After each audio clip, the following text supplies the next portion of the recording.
Hello everyone, Raj civil service online YouTube channel पर आपका स्वागत है। आज हम पढ़ेंगे 1 सितंबर 2023 का करंट अफेयर। हाल ही में चर्चित रहने वाला निगरानी विमान ओरोन का परीक्षण किसके द्वारा किया गया है? तो ऑप्शन है भारत, इजराइल, ब्रिटेन और जापान। तो इसका सही जवाब होगा ऑप्शन नंबर बी, इजराइल। 21 अगस्त 1919 को गुजरांवाला पंजाब में जन्म लेने वाली अमृता प्रीतम की जयंती मनाई गई है। 6 दशक से अधिक लंबे करियर में इन्होंने कविता, उपन्यास, निबंध जैसी आत्मकथाओं में 100 से अधिक रचनाएं की हैं। तो अमृता प्रीतम। आगे देखें, सोडियम आयन बैटरी के संबंध में निम्नलिखित कथनों पर विचार करें। ऑप्शन नंबर 1, यह एक रिचार्जेबल बैटरी होती है जिसे बैटरी की चार्जिंग और डिस्चार्जिंग होने के दौरान इलेक्ट्रोड के बीच सोडियम आयन की आवाजाही की आवश्यकता होती है। और ऑप्शन नंबर 2, यह बैटरी लिथियम आयन वेरिएंट की तुलना में तेज़ी से चार्ज हो जाती है। और ऑप्शन नंबर डी, इनका उत्पादन लिथियम आयन बैटरी की तुलना में महंगा होता है। उपयुक्त में से कितने कथन सही हैं? केवल एक, केवल दो, एक और दो तीनों। और ऑप्शन नंबर डी, ना ही एक ना ही दो। तो इसका सही जवाब होगा ऑप्शन नंबर 2, केवल 2 कथन सही होंगे। केवल 2 कथन सही होंगे क्योंकि इनका उत्पादन लिथियम आयन बैटरी की तुलना में सस्ता होता है। रिचार्जेबल बैटरी को बनाने में कच्चे माल की प्रचुरता के कारण लिथियम की तुलना में इनका उत्पादन सस्ता होता है और यह ऊर्जा से भरपूर एवं गैर ज्वलनशील होती है। इन्हें ठंडे तापमान में अच्छी तरह से काम करने में भी सफल रहती है।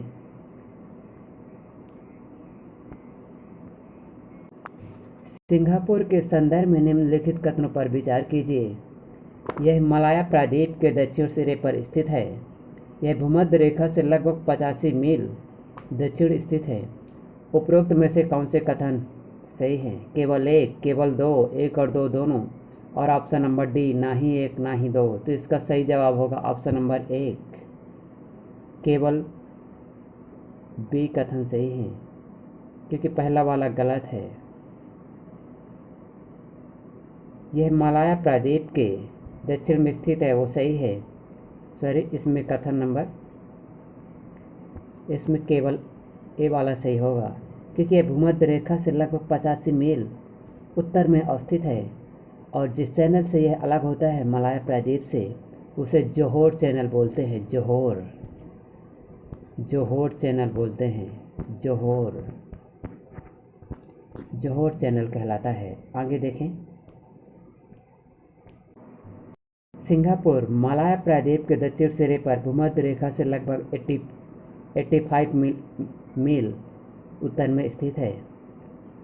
इसमें हीरे के आकार का सिंगापुर द्वीप लगभग 60 छोटे छोटे टापुओं से मिलकर बना है और इसका प्रमुख द्वीप जोहोर जलमंडल द्वारा उत्तर में मलाया प्रायद्वीप से विभाजित होता है।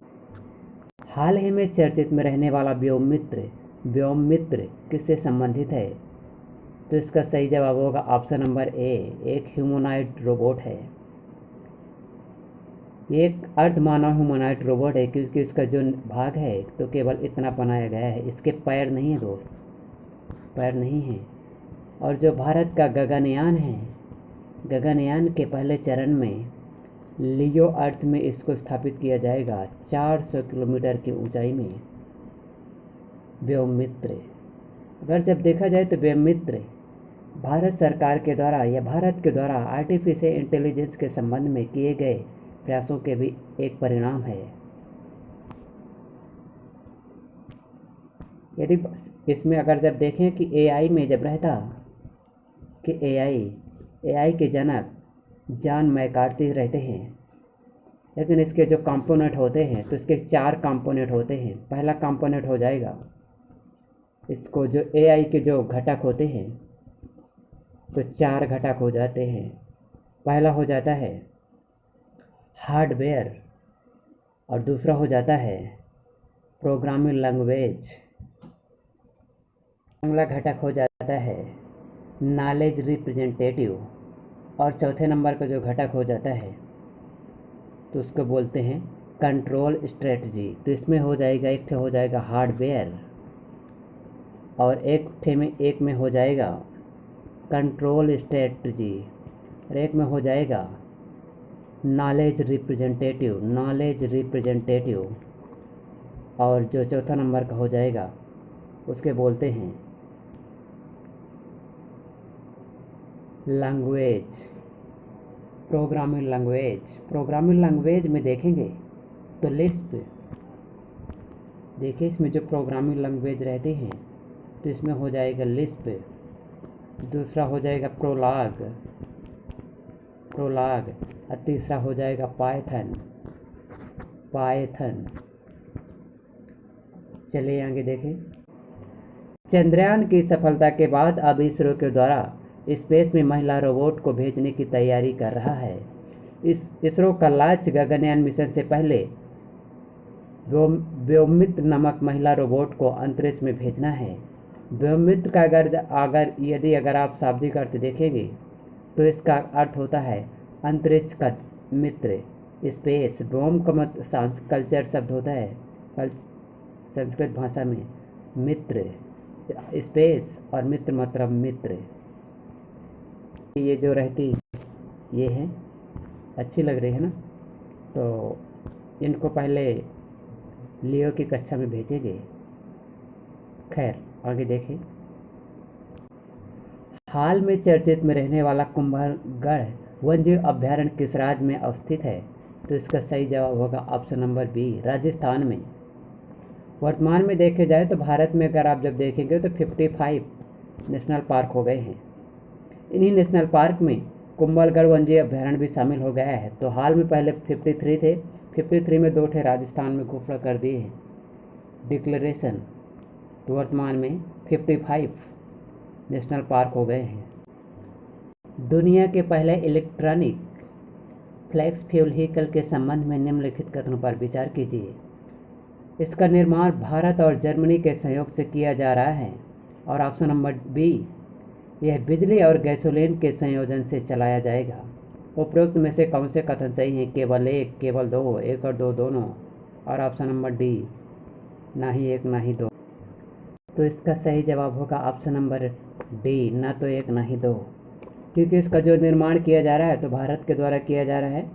ये बिजली और गैसोलीन के संयोजन से चलेगी। ये गलत होगा क्योंकि 100% इथेनॉल से चलती है। तो इथेनॉल से इसका संचालन किया जा रहा है। और चलिए आगे। हाल में केंद्रीय सड़क एवं परिवहन मंत्री के द्वारा दुनिया की पहला BS6 stage electronic flex fuel vehicle launch किया है। यह वाहन फ्लेक्स फ्यूल व्हीकल को भारत के द्वारा अकेले विकसित किया जा रहा है।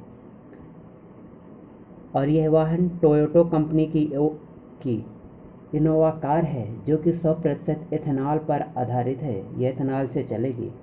तो देखिए ये वाली गाड़ी है। फिर आगे देखिए, इसमें दिया है यह वैकल्पिक ईंधन की दिशा में किया गया महत्वपूर्ण प्रयास है।